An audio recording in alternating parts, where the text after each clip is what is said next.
let me make sure that you understand I'm not here representing the NRA. I'm not even a member. Okay?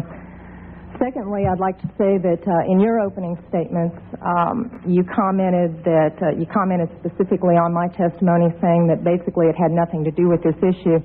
And I had to chuckle because then I noticed you had Mr. Brady up here, who was hit not with an assault weapon but with a .22 caliber revolver. So getting beyond that, I didn't grow up in a house with guns. I don't hunt. I personally abhor hunting. But I was given a gun by a friend when I was 21 to carry in my purse for self-defense, and I was taught how to use it. A couple of years ago, my parents and I went to a cafeteria in Texas on a bright sunny day. We weren't in a dark alley where we weren't supposed to be. And as you all know the story, this madman drove his truck through the window. And he began shooting.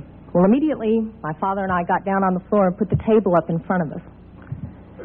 And this guy kept shooting. And you're thinking, what could it be? Is it a robbery? That's the first thing that generally comes to mind.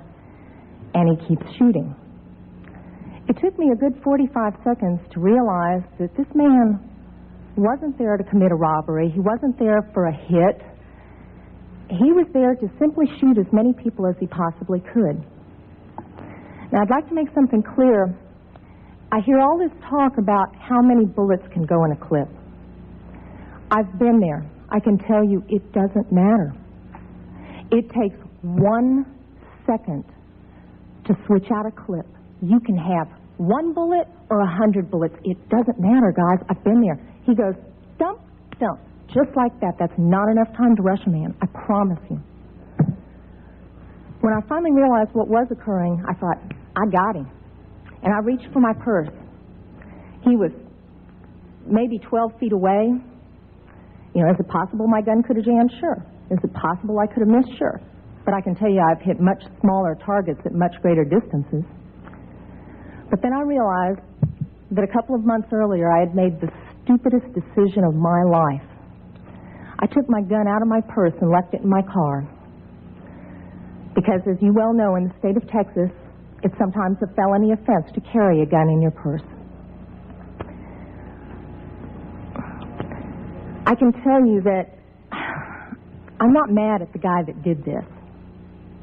As he continued, it was obvious that he was a madman. My father, at that point, said, I've got to do something. I've got to do something. He's going to kill everybody in here. And he rushed the man. No way. This guy turned, shot him in the chest. He went down, was obviously mortally wounded. For whatever reason, that made the man change directions and go off to my left. Shortly thereafter, someone at the back of the restaurant broke out a window. When I saw what looked like an opportunity to escape, I turned around and I grabbed my mother by the shirt and I said, come on, we've got to run, we've got to get out of here. And then my feet grew wings and I was out the back window. As soon as I got out, I realized that my mother had not followed me out. And as I learned from the police officers, she had crawled over to where my father was and cradled him until the guy got back around to her, put the gun to her head. She looked up at him, put her head down, and he pulled the trigger. My parents had just had their 47th wedding anniversary. She wasn't going anywhere. As I mentioned, I'm not really mad at the guy that did this. And I'm certainly not mad at the guns that did this. They didn't walk in there by themselves and pull their own triggers. The guy that did it was a lunatic. That's like being mad at a rabid dog. I'm mad at my legislators for legislating me out of the right to protect myself and my family. I would much rather be sitting in jail with a felony offense on my head and have my parents alive. As far as these so-called assault weapons, you say that they don't have any defense use. You tell that to the guy that I saw on a videotape of the LA riots, standing up on his rooftop, protecting his property and his life from an entire mob with one of these so-called assault weapons. Tell me that he didn't have a legitimate self-defense use. Just one final statement.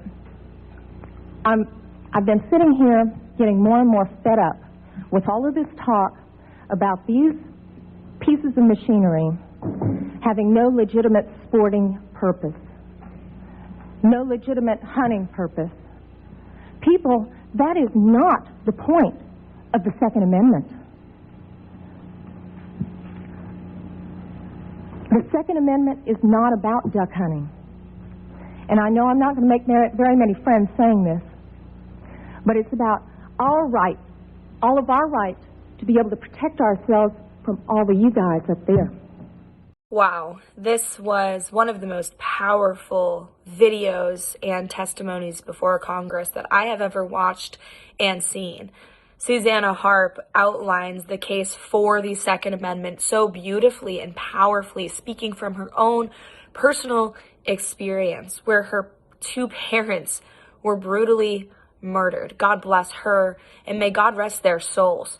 This is exactly what the Second Amendment is for, is to protect lives like that. If she had her gun on her, if she was packing, if it were not a felony and she did not fear being in prison for self-defense, her parents may still be alive, and that shooter could have been taken down. And I'm sure she regrets that every single day. And she deserves to be mad at those legislators, and we all deserve to be mad at those in Congress right now who continue to strip away our Second Amendment rights. Our founding fathers were very clear. The right to bear arms shall not be infringed. Don't let the leftists in the Democrat Party, the mainstream media, and our mainstream culture persuade you from believing any different.